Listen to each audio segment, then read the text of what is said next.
Segundo Mauro César, alguns atritos estão acontecendo entre Sampaoli e jogadores. Olha aí, João.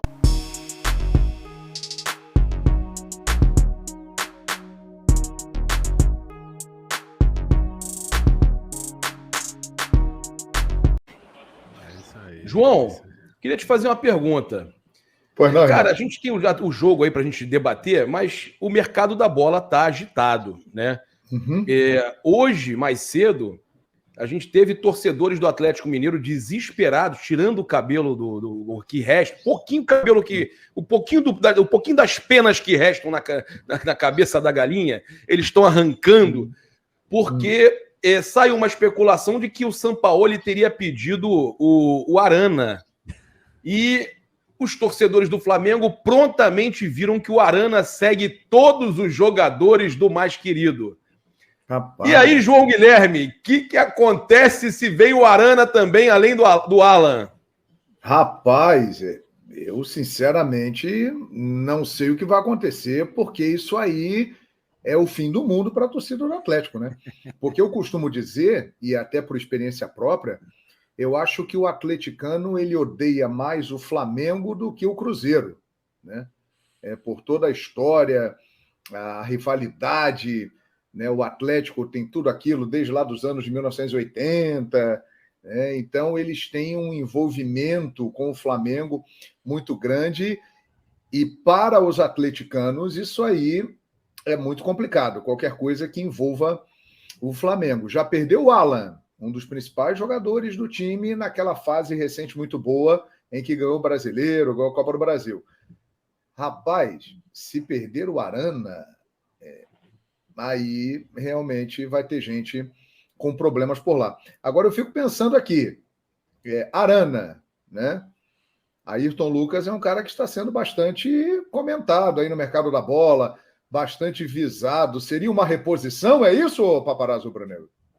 Olha só, o gravíssimo, o pessoal falando gravíssimo, de acordo com o Mauro César, né, o Francisco Alisson, né, Valentim Moura.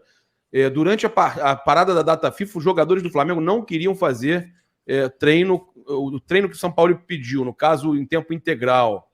Que isso, hein? Eu tenho aqui essa postagem aqui, eu separei aqui pra gente tem falar. mais algumas coisas aí, Papa, que ele fala também. Tem mais coisa aí. Tem outras coisas aqui, porque aí eu vou passar para o João poder debater. Segundo Mauro César, alguns atritos estão acontecendo entre Sampaoli e jogadores. Olha aí, João. Colocar a gente na mesma tela aqui assim. O jornalista explica que existe uma resistência por parte dos atletas em abraçar as ideias do treinador e sobre a quantidade de treinos. E sabe o que é preocupante disso vir do Mauro César? A gente sabe que o Mauro César é bem informado com o departamento de futebol. Isso aí tá vindo de Braz, de Spindle, tá vindo de gente ali forte do departamento de futebol. O Mauro, ele é bem informado ali. Você sabe disso, né, João? Sabe o Deco e Júlio? Sim, então a informação do Mauro é quente, tá? Preocupante. Ele fala o seguinte, sem querer interrompê-lo, essa informação do Mauro, ela é constatada na prática, na atuação contra o Bragantino, quinta-feira passada, na volta da FIFA. Perfeito, João. No campo nós vimos isso. Aliás, nós não vimos no campo, né? Não, e ele falou ontem que ele não quer nem comentar e nem analisar aquele jogo, como quem diz, o que foi um absurdo. Né? O Mauro fala aqui, ó, João, para te passar a palavra e passar para o Deco também, o técnico está travando um duelo interno com algumas forças. Os jogadores não queriam treinar a quantidade de treinos nesses últimos dias. O Sampaoli programou alguns dias para treinos em 2 períodos, o treino normal pela manhã, e eles puseram refletores no CT. 6 da tarde até umas 8 da noite, treinavam bola parada, uma jogada ensaiada, uma correção de posicionamento, nada para arrebentar os caras. Por que isso? Porque ele não teve pré-temporada no Flamengo e está tentando recuperar o tempo perdido, trabalhando mais o time para corrigir certas situações. Os caras não queriam, os jogadores do Flamengo não queriam treinar tanto. Que loucura, meus amigos. E aí, vai ficar por aí? Não vou fazer nada, não? Então, o Papa João e Júlio, tem um tweet aí do Vitor Sérgio Rodrigues, que foi excelente, colocando o número de finalizações que o Flamengo tomou nos últimos 10 jogos. Se vocês pararem para ver minuciosamente, os jogos que o Flamengo menos tomou finalização, onde o Flamengo jogou com mais raça, mais vontade, mais disposição, foram os jogos de Copa. Foram os 2 jogos com o Fluminense e o jogo contra o Racing. Dá uma olhadinha nisso aí, nesse tweet do Vitor Sérgio, você vai ver. Um jogo do Fluminense foram 7 finalizações, outro 9, e do Racing foi 8. O resto tudo de 25 para cima. Né? O brasileiro tá em segundo plano, Deco? Pelo jeito tá. Pelo jeito tá. Por isso o Mauro falou disso também, né, Deco? O Mauro falou disso também. Por isso, obrigado. Por isso que a gente tem que dar toda a moral pro São Paulo. Ele comete os erros dele? Comete. Para mim, qual é o maior erro dele? Queria que o João debatesse. A gente debate isso aí direto lá no Tropa Rubro-Negra. É ele jogar esse posicional sem ter as peças adequadas. Por que eu digo isso? Ele não tem um zagueiro de qualidade para fazer essa saída de bola. Não é o Fabrício Bruno. O Fabrício Bruno é um zagueiro muito bom defensivamente, mas deixa a desejar na saída de bola. Né? Ele gosta de sair no 3-1. Né? O único volante que a gente tem é o Pulgar. Acredito que agora com a vinda do Alan, quem pode recuar para fazer esse terceiro homem de meio campo é o Pulgar. Aí você vai ter mais qualidade na saída ali atrás com o Alan. Então você vai ter 2 jogadores de qualidade. A contratação de um zagueiro pelo lado direito é o que ele quer, para ter melhor qualidade. Aí ele posta o resto do time, né? É um 3-1-6 mais à frente. E essa bola tem que chegar ali. E não está chegando com qualidade, porque você tem o Thiago Maia, que não é esse jogador, você tem o Fabrício Bruno, que não é esse jogador, e aí o São Paulo vem nessa teimosia, dele querer colocar as ideias dele sem ele ter as peças adequadas.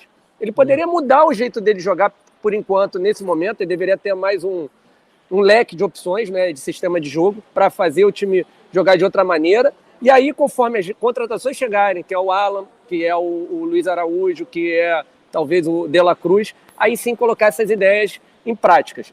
É assim que eu enxergo, entendeu? Eu acho que sim, os jogadores precisam se doar mais, mas o treinador precisa ter uma leitura melhor. Por exemplo, contra o Bragantino, ele só deixa o Thiago Maia de saída de bola ali, com Fabrício Bruno, Davi Luiz e Léo Pereira. Como é que a bola vai chegar ali também, cara?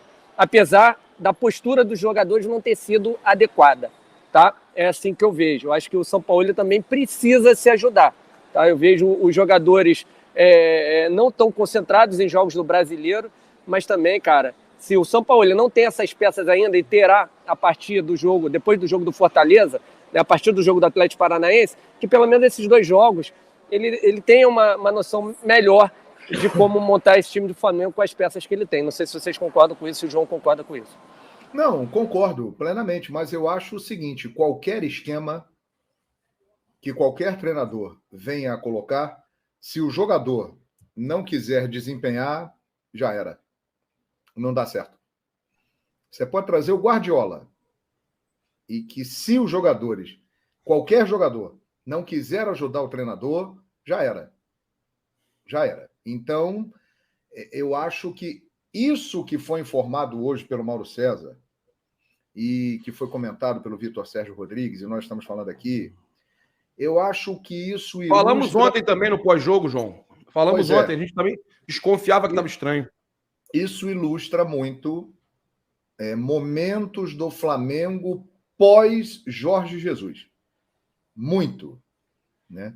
Em muitas oportunidades, a culpa caiu no colo do técnico, somente do técnico, mas não era só o técnico culpado. Muita gente ficou na dele, sem ser penalizado, mas influenciou muito em maus momentos que o Flamengo teve. Essas informações só reforçam aquela visão externa que nós temos, que os jogadores do Flamengo têm um comando muito forte do vestiário e do departamento de futebol. Eles estão bem à vontade, né? Ao ponto de questionarem a carga de treinamentos e de irem para campo e não se sentirem envergonhados de fazerem uma atuação como aquela contra o Bragantino, que, aliás, não foi a primeira. O Flamengo coleciona atuações vergonhosas nesta temporada, como o último jogo da final do Carioca contra o Fluminense, a goleada que levou para o Maringá, e outras coisas mais, e outros jogos mais, se a gente for lembrar aqui. Então, isso aí O treinador não está se ajudando. Concordo. Mas se os jogadores não quiserem ajudar, complica. E isso é algo que, infelizmente... Quais foram os 2 treinadores pós-Jorge Jesus que conquistaram títulos no Flamengo? Rogério Ceni e Dorival Júnior. Vocês já viram o relacionamento, as imagens de Rogério Ceni com os jogadores do Flamengo? Ele é adorado pelos jogadores do Flamengo. Os caras vão, abraçam, mandam vídeo. Vocês já viram o Dorival Júnior com os jogadores do Flamengo? Os jogadores do Flamengo amam o Dorival Júnior. E quais foram os treinadores que ganharam títulos depois que Jesus foi embora? Rogério Ceni e Dorival Júnior. Tá tudo muito claro, né, gente? Só não enxerga quem não quer, né? É uma sinuca de bico, João, porque assim, e coincidência ou não, o Flamengo já teve alguns treinadores estrangeiros, né? Domenech, Vitor Pereira, Paulo Souza, né? E agora o Jorge Sampaoli. Os únicos 2 que você falou que foi campeões foi justamente treinadores brasileiros. Rogério e Dorival. Coincidência ou não. E que agora, os jogadores tinham um bom relacionamento. Mas aí que tá, vou te fazer uma pergunta. Então, quem é o treinador do Flamengo?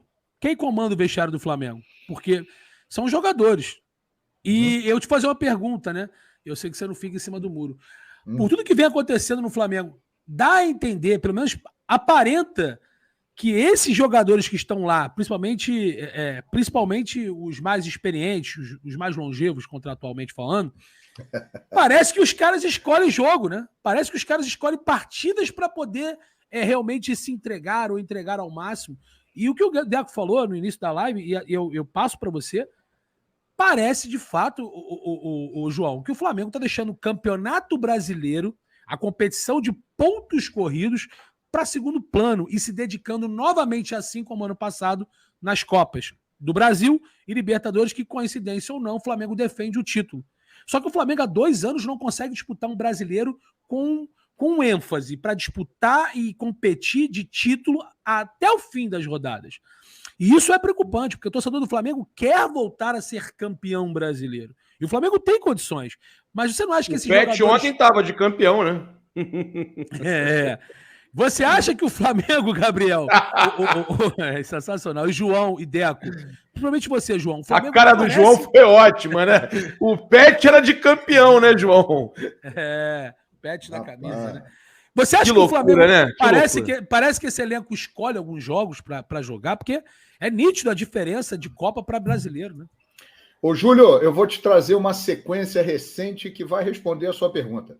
Vamos lá. Eu gosto. Os 2 jogos contra o Fluminense na Copa do Brasil. 8ª de final. Primeiro jogo, 0-0. Perfeito. O Flamengo dominou inteiramente o Fluminense. Boa. Não deu chance para o adversário. Foi uma grande atuação. Talvez a melhor do Flamengo no ano. Depois vieram 3 jogos. Corinthians no Maracanã, Iublense pela Libertadores da América e Cruzeiro pelo Campeonato Brasileiro. O Flamengo foi mal nesses 3 jogos e foi completamente diferente do jogo contra o Fluminense. Aí veio o jogo da volta da Copa do Brasil. Flamengo 2, Fluminense 0. Outra vez, o Flamengo foi dominante na partida, foi melhor que o Fluminense e jogou totalmente diferente do que em outras oportunidades neste campeonato, nesta temporada. A impressão que dá é a seguinte, e talvez aí seja um bom sinal diante da sequência que o Flamengo terá de jogos. Esse time do Flamengo, esse grupo do Flamengo, ele joga quando ele se vê muito motivado por causa de rivalidade com o adversário. Pressionado. Exato. Premiação alta, bicho. Você vê, os jogos com o Fluminense tem rivalidade, tem cobrança. Tinham perdido o final de campeonato carioca. O jogo com o Palmeiras, que vem por aí daqui a 2 semanas, tem rivalidade, disputa de título, já perdeu o final. Atlético Paranaense, vem por aí, Copa do Brasil, tem rivalidade, tem disputa. Ou seja, eles jogam quando se sentem muito motivados. A partida, por exemplo, contra o Bragantino em Bragança Paulista, embora o Bragantino seja um adversário enjoado contra o Flamengo sempre... Historicamente, né? Mas assim, é aquele jogo, é o Bragantino, né, em Bragança Paulista... Não tem o mesmo apelo, né, João?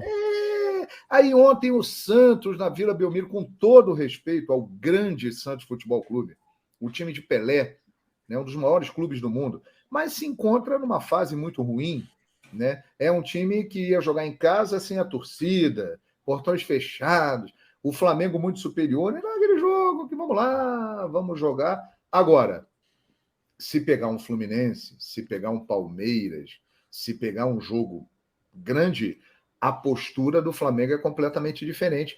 E isso tem sido provado na prática. Por exemplo, o Vasco. O Flamengo goleou o Vasco no Maracanã. Teve aquele apelo de rivalidade, né? Exato. Como você fala. Atropelou no primeiro tempo, no segundo tempo tirou o pé. Boa. O Vasco está muito mal? Está muito mal. Há muito tempo. Mas é o Vasco. É um rival histórico. Golear o Vasco é importante para o Flamengo e é horrível para o Vasco. Então é o jogo que tem uma motivação. É o famoso campeonato à parte. Nesses momentos, é outro time. Isso está claro, pô.